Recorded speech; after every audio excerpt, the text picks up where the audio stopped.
I know there's already 12,462 videos out there that tells you how to stop shooting low and left. The problem is, this is not a problem. This is caused by two separate issues. Let's talk about this. Welcome to the Armed Citizen channel. My name is Mark, and I do this video mentorship for all armed citizens, be they new or experienced. I talk about the things that I think no one else talks about. So please, like my videos, subscribe, and share them with people of all political persuasions. Let's get into the content. Shooting left and shooting low are two distinct issues. How do I know this? Because I used to shoot low and left like many others. Now I only shoot low. I've corrected the horizontal deviation of my sights when I pull the trigger. Now I'm working on not pulling the sights down when I pull the trigger. I'm getting better at this as well. In fact, I've pretty much fixed the issue in semi-fast, semi-slow fire, as in about 1 to 2 rounds a second. We usually shoot round targets, so it makes sense that we measure the direction and distance the shot's missed, like it's a compass or a radar screen. We draw a single line from where we aimed to where we hit. This is why I think and do things differently than all of the other channels. I try to approach things from a fresh perspective that no one else has considered. Maybe I find something, maybe I don't. As I've said, shooting low and shooting left are two distinct and separate issues. Once I've detailed why you have two problems, not one, you can, like I did, use my IDIC plan to work on one at a time. We change something specific about how we shoot. We analyze the result and then try one other thing and then analyze that to see how we did. So here we have a BA target. We aim at the X and we go bang, bang, bang. Drat. We missed low and left as usual. Everybody else talks about this problem and its solution like this is a compass or a radar screen, saying we missed in a southwest kind of direction by about 3 inches. This is a misinterpretation of the data. We need to start thinking about this as a position on a grid square. In this case, -3 and -3. Now, both problems are caused by improper finger movements of the dominant or shooting hand, but each problem is caused by different fingers at different times. And the solution is the same for both problems, just applied differently. You may be too young, but I saw this clip of Doug Henning, a sleight of hand master magician back in the 70s. Now, in order to do magic, you must develop certain skills with your hands. It's like learning to play the guitar. I have a little saying I kind of keep in my mind. It's the difficult must become habit, the habit easy, and the easy beautiful. And then it really looks like magic. But first you have to practice your exercises. And I'd like to show you a few exercises that I used to do when I was younger and still do, as a matter of fact.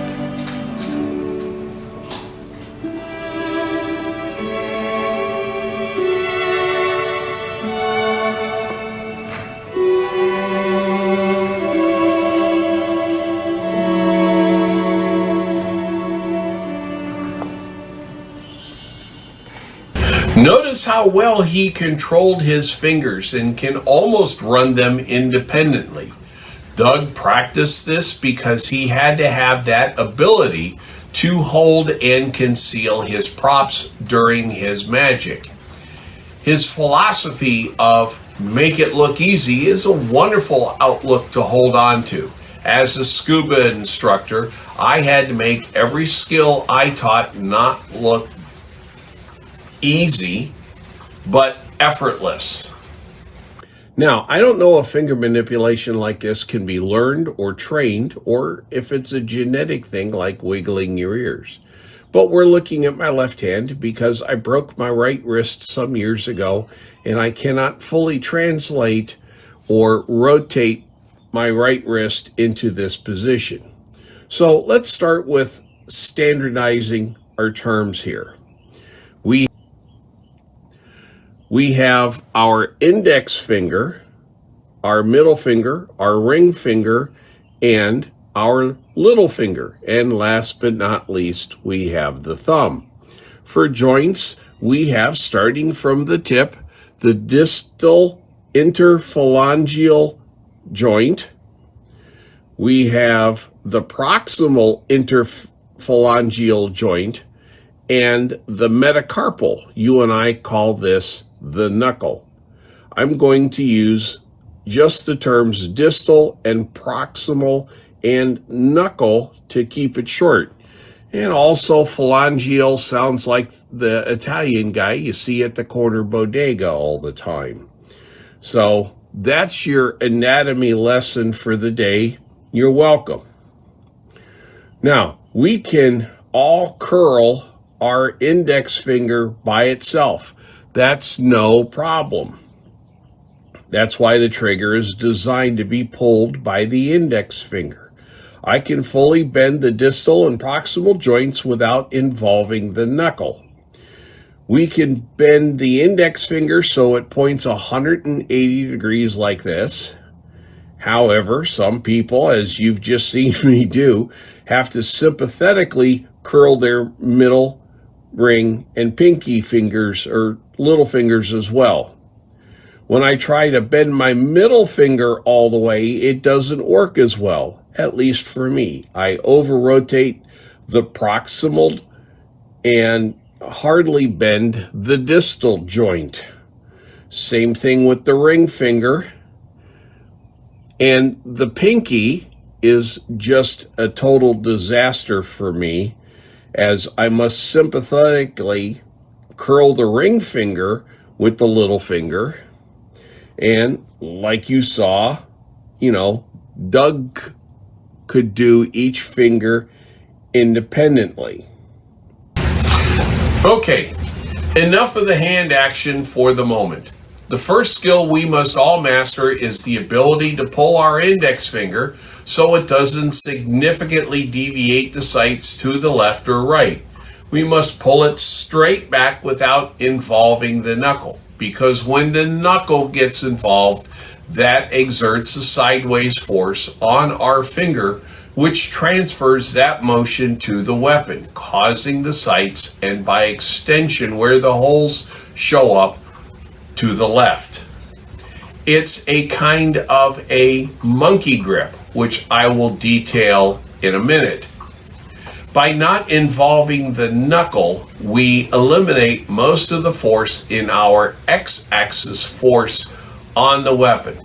Some people will tell you to put the tip of your finger on the trigger. Some will say the pad, and some will say the distal interphalangeal joint. I say try all three to see which one works best for you. And if you have multiple weapons, finger placement will probably be different for each weapon. What finger replacement works best for you in your Glock 17 will probably be different between you and your Ruger LCP2.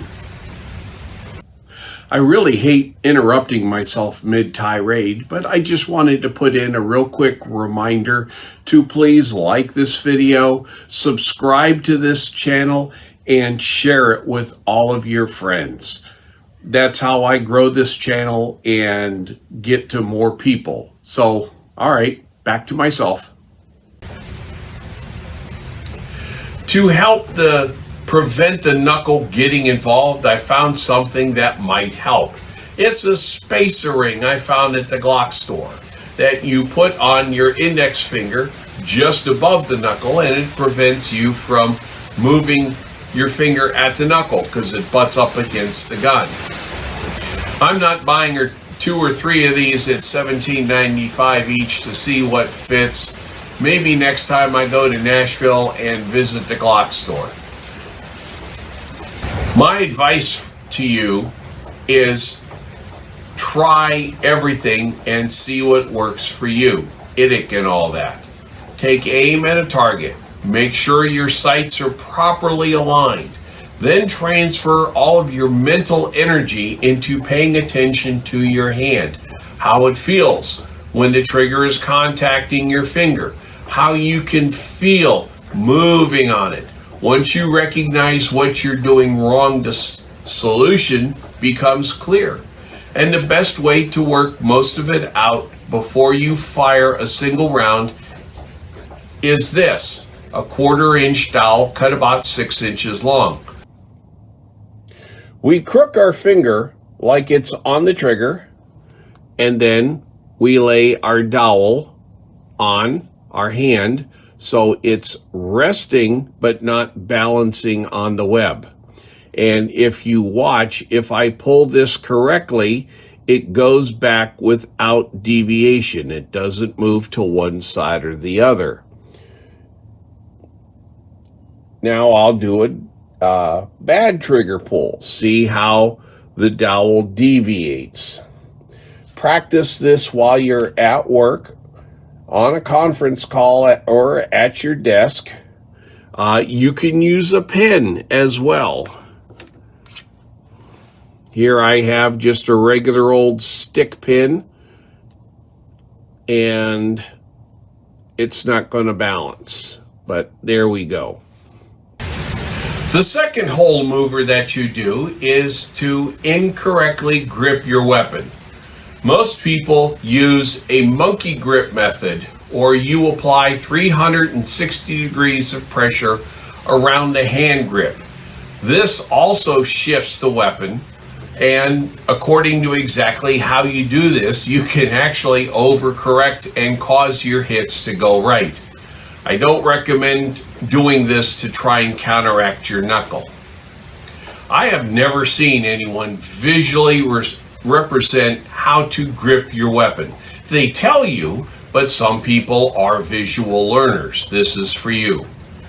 Okay, I don't have a pipe clamp. I am sorry. I turned my garage upside down. I don't have it, but you know what it is. It's the little bands that you have the screw to tighten it down, and it applies equal pressure all the way around. Except our hands don't do this. Because we have bones and joints, we cannot exert a uniform pressure as we go around the hand grip. Some spots we exert more pressure and some less. It is these variations combined with the knuckle that deviate our sights sideways, generally to the left for a right-handed shooter. What we all should do is be a wood clamp. We should apply force on the front and rear of the hand grip, and that's it. When we fire, the firearm exerts 0 side-to-side force. So why are we exerting force on the firearm to counteract a force that isn't there? You can try to do this by shooting one-handed and keeping the 3 amigos off the hand grip when you pull the trigger. The best way to measure your progress during live fire or cool fire is the Tactical Performance Center's Trigger Stripe to Target. Put it up in a vertical position like this, and you can actually use this 3 to 4 times, aiming high, medium, and low. Perform a doubles drill, and you're good to go if you can put both rounds in the white stripe and not into either gray. Now let's address the shooting low. I want you to think of your pistol's hand grip as a lever. and the web of your hand is the fulcrum, and your fingers are weights on the lever. Archimedes realized that a lever will balance when the weight of the effort arm times the distance it is from the fulcrum equals the weight times the distance from the fulcrum of the resistance force. There you go. You get a 2-for-1 today. You get an anatomy lesson, and now you're getting a physics lesson. Looking at my very simple graphic here, imagine the web of your hand is the fulcrum, the lever itself being your firearm.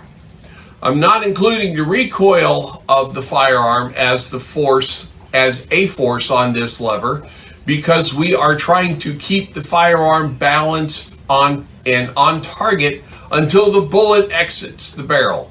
The bullet is long gone by the time the recoil affects our allegorical lever. Our work here is merely to keep this balanced up into the moment before the recoil hits, not after. Just off the fulcrum on the effort arm is our index finger. Just off the fulcrum on the load arm is your middle finger. And farther on down the load arm, you have your ring and pinky fingers. When you squeeze all of your fingers like you're gripping something, each finger exerts approximately the same amount of force in Archimedes' eyes. The pinky finger does not have the same raw strength as the middle or index fingers. However, it is farther on down the lever, which increases its effect. As you grip the firearm, the sights will always go to the load side or down, because there's 3 fingers pulling on one side. There's no way the index finger can pull hard enough to counteract the force of all 3 other fingers. And no matter how perfect your grip is standing there, you instinctively tighten all of your fingers when you pull the trigger, because A, you're pulling on your index finger, it's called sympathetic squeezing, and 2, you reflexively want to be ready for the bang and recoil of the weapon. So while you're pulling the trigger, your ring and pinky fingers are using Archimedes' principle of the lever to make you shoot low. The answer to stop shooting low is simple. It's just not easy. And it involves the magic fingers I've already talked about. And you actually have a couple of choices here.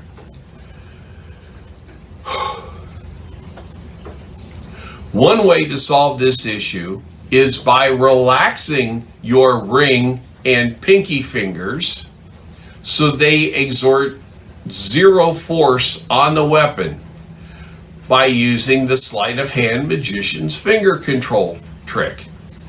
If or when you do this, you will only have your index and middle fingers exerting force, which should pretty much balance out. Doing it this way, your support hand is doing most of the gripping of the weapon to keep it in place and returning the weapon's aim point to your natural point of aim after you've fired. The other way is literally the other way. I just saw a video of a world-class shooter explaining how he used the middle finger to provide most of the force to counteract the index finger. He did this enough, he developed tendinitis because of it. He did this by firing thousands of rounds in a relatively short period of time. His solution to solve this tendinitis was to relax the middle finger and let the pinky provide most of the recoil counteraction. Now, I've been trying this for a while, and one of the things I realized is my grip was twisted slightly.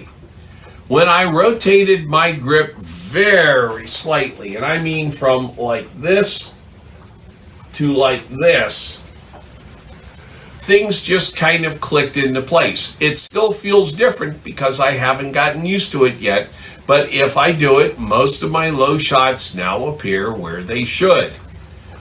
For your performance measurement, back we go to the TPC Trigger Stripe 2 target, except we put this one into landscape mode.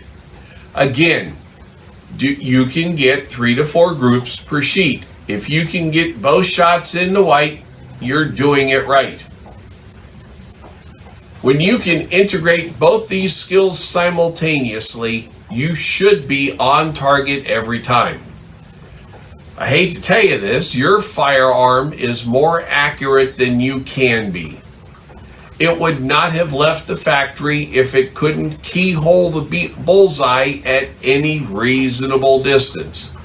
Most people's groups look like a shotgun pattern because they can't pull the trigger the same way consistently. If you can keyhole your target with 5 to 10 rounds at 7 o'clock, congratulations. You're doing something wrong, but you're doing it amazingly consistently. In summary, shooting low and left are 2 problems, not 1. Use the dowel check to make sure you're pulling the trigger straight to the rear, no knuckle involved. Make sure you're gripping your weapon like a wood clamp, not a pipe clamp. Lastly, make sure which fingers you're using to counteract the index finger on the trigger pull. You can use your middle finger strong and close to the fulcrum, or you can use your pinky that's weaker but farther away from that fulcrum. Idic your way through both issues by putting your mind into your hand, as it were, when you pull the trigger, and you will start hitting that 10 ring rather than the 8 ring at 7 o'clock. Y'all have yourselves a wonderful day. If you made it this far into the video, thank you. Just one last request that you like and subscribe and share with your friends, and send me some feedback on the way so I know where to go and what I might have messed up. Y'all have yourselves a wonderful day.